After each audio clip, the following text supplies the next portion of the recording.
Kulbera kungs nav izmantojis unikālo iespēju beidzot izveidot valdību bez vienotības. Gaidas atbrīvoties no vienotības ir tik lielas, un tas šoks, ka Kulbergam ir balsis izveidot valdību bez vienotības, un viņš atkal veido ar vienotību. Nākamgad vienotība bija ieplānojis finanšu ministrija 3 miljardus aizņemties. Visur ir vienotības cilvēki, katrā ministrijā. Ja nebūtu vienotības, Kulbergs varētu cirst galvas nost visiem sliktajiem, atbrīvot. Kulbergs būs tagad ķilnieks vienotības rokās, jo vienotība neļaus viņam neko darīt. Lozungi Latvieta nepadodies, Krievi nāk, nas boļša ruskī mir. Tieši šķeļošie lozungi. Jā, iespējams, jau pēc nedēļas Latvijā būs jauna valdība. Ja Andrim Kulbergam izdosies novadīt 4 partiju vienošanos koalīcijā ar darāmo darbu un atbildības jomu sadalījumu, tad nākam ceturtdien par valdību varēs balsot Saeima. Pagaidām gan vēl turpinās partiju sarunas un pirmdien atskaiti par paveikto gaidīs valsts prezidents. Savukārt mēs šorīt sarunāsimies ar opozīciju esošās partijas Latvija pirmajā vietā līderi Aināru Šleseru. Labrīt! Labrīt! Ja tiek līdz balsojumam par Kulberga valdību, sāksim varbūt ar šo. Negaidīt šķēršļi, kas Latvijas politikā arī nav nekāds negaidīts brīnums. Tad kā balsotu Latvija pirmajā vietā? Pirmkārt, es gribu pateikt paldies visiem tiem vēlētājiem, kas jau ilgu laiku atbalsta mūs, un Latvija pirmajā vietā ir populārākā partija Latvijā.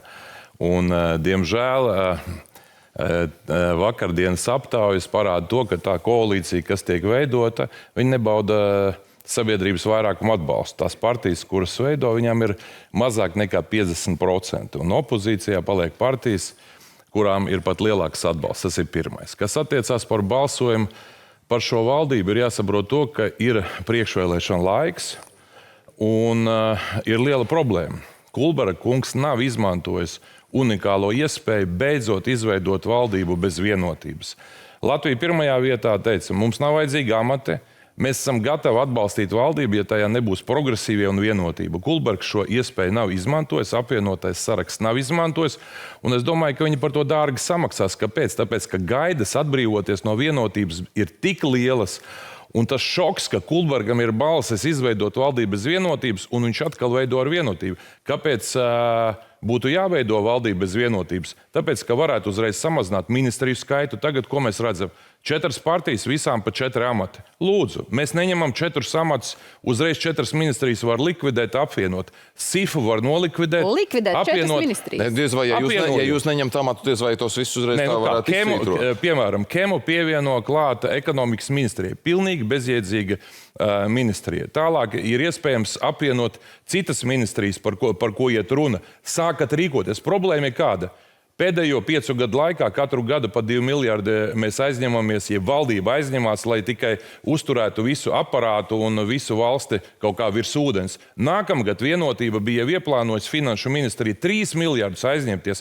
Un tajā brīdī, kad 3 miljardus grib aizņemties, kāpēc turpina visi sēdēt šajos amatos? Jā. Redz, nākamgads jau būs nākamgad vēl, bet šī valdība tiešām ir tāda liela izaicinājuma īsu termiņu strādāt. Jūs, prāt, šis īsais termiņš varētu ļaut mobilizēties kaut ko pragmatisku, konkrētu izdarīt vēl? Vienotība neļaus neko. Visur ir vienotības cilvēki. Katrā ministrijā.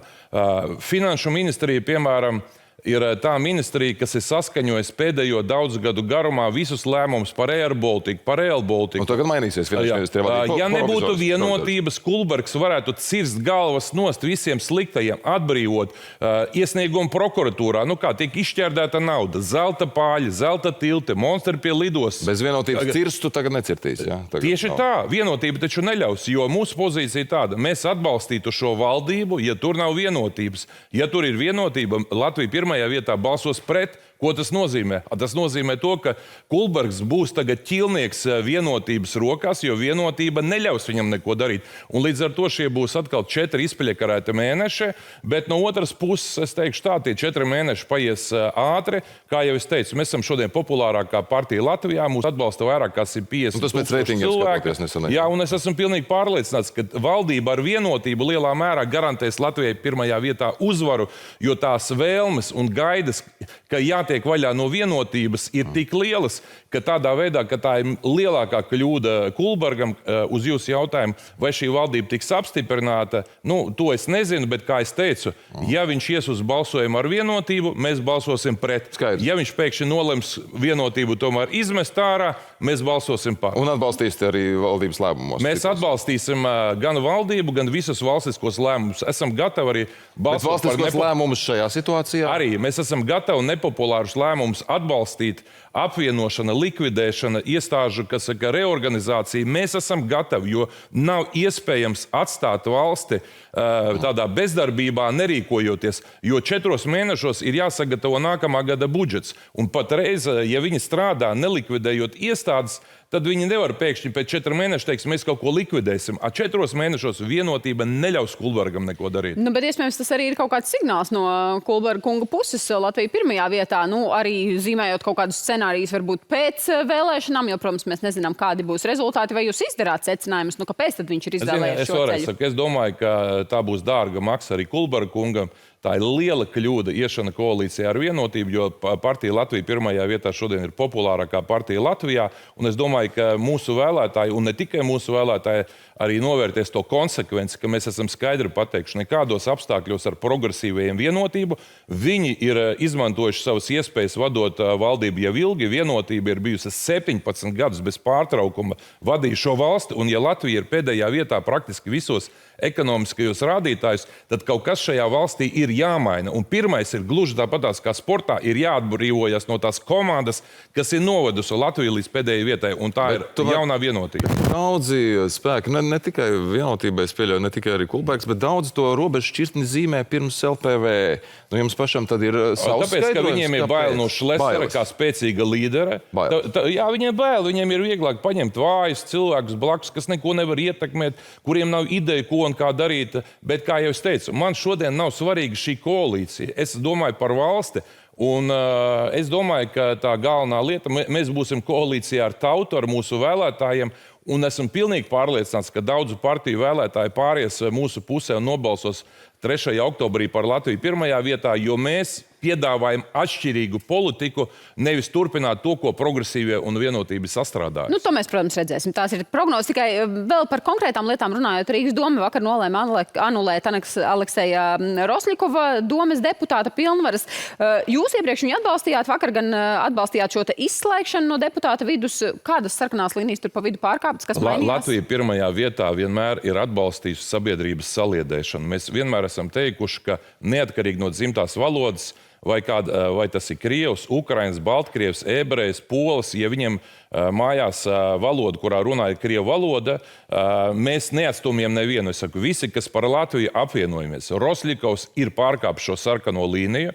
Tāpat kā Mamīkins, kurš pirms kāda laika teica, ka vajag bombardēt Baltijas valstis ar Orešņiko, kas ir pilnīgi visu sarkano līniju pārkāpšana. Un pēc tam, kad Rosļikovs pats nolēma aizbraukt uz Baltkrieviju un no Baltkrievijas sāk propagandu, kuru apmaksā visdrīzāk tur esošā vara pret Latviju, principā pret Eiropu, es to nosodu, tas nav pieņemams, un es varēju saku, Es aicinu šodien visus krievvalodīgos Latvijas pilsoņus nākt, apvienoties un ka mums jābūt par Latviju. Bet ja kāds grib nostāties Mamīkina vai Rosļikova pusē, tad labāk brauciet prom. Nevajag mocīties Latvijā, ja Latvija jums nedara. Tad vēlreiz saku, mēs esam par sabiedrības saliedēšanu.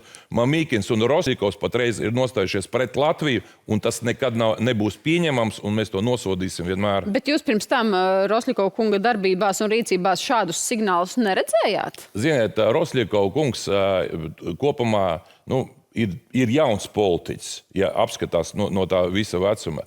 Bet, diemžēl, tas Rosļikovs, kas tika ievēlēts Saeimā pašā sākumā, kurš tā kā arī protestēja pret vāru un tā tālāk, viņš izmainījās. Un tagad mēs redzam viņa izteicieni no Baltkrievijas, kā viņš saka, mana komanda, kāda komanda viņam Baltkrievijā? Viņš aizmuka viens pats.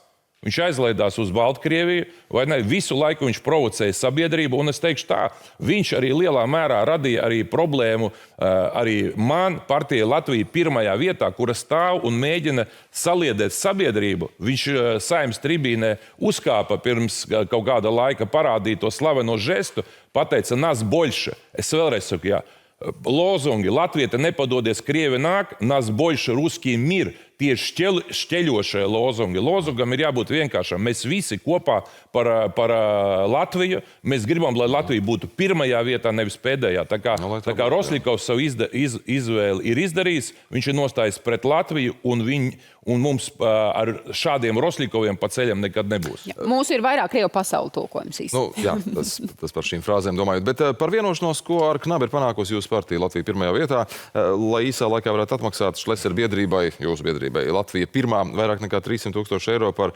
šo te reklāmas kampaņu. Kur bija tas satikšanās punkts? Es pateikšu, šajā vienošanās? Jo viena domāja, ka Šlesers ir partija, otra puse jūs domāja, ka Šlesers ir tikai Šlesers. Es joprojām uzskatu, ka tomēr Knāps nekorekti interpretē šo konkrēto jautājumu, jo ir likums. Priekšvēlēšana aģitācija sākas tikai 6. jūnijā.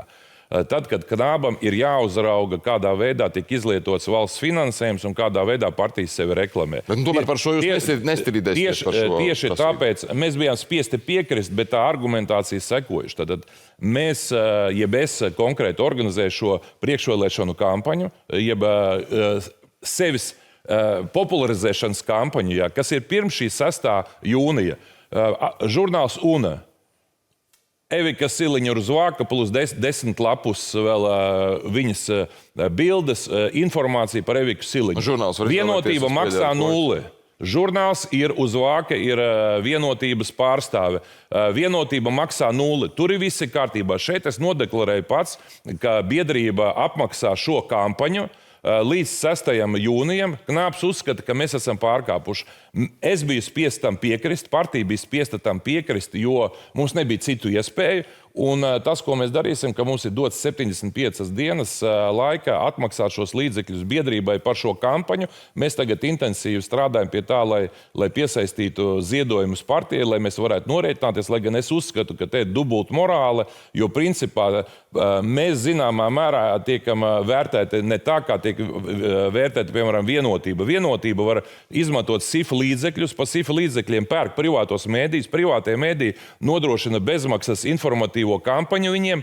Knāps saka, viss ir labi. Mūsu gadījumā es esmu kaut ko izdarījis nepareizi, bet, kā jau es teicu, mēs norējam šo grupu, mēs savāksim naudu, mēs 75 dienās atgriezīsim šos līdzekļus. Biedrībai, jā. Bet es uzskatu, ka tomēr šis vērtējums pret Latviju pirmajā vietā tomēr ir tendencios, bet, kā es teicu, mums nav iespēja šodien neko izdarīt, jo mēs neesam varā. Es nevaru griezties Tieslietu ministrijā ar lūgumu izvērtēt konkrēto likuma interpretāciju. Es domāju, savu tiesību aizstāvībai tomēr ir iestādes, kurās var. Jā, bet jūs saprotiet, patreiz iespējams mūsu pretinieki gribētu, lai es aizietu nevis priekšvēlēšanu kampaņā stāstot, kā attīstīt Latviju, bet lai es ietu tiesātos ar Knabu.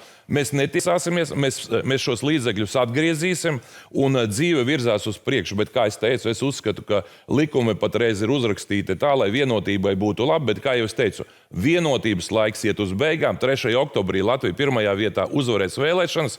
Mēs veidosim nākamo valdību un visu sakārtosim. Tās būs balsotāja lēmums, protams, skatoties par 3. oktobra rezultātiem, kas pēc tam, pēc vasaras, būs diezgan dinamiska vasara mums visiem priekšā. Bet šajā brīdī teiksim paldies par to, kā atnācāt. Un jauku dienu arī Ainārs Šlesers, Latvija pirmajā vietā.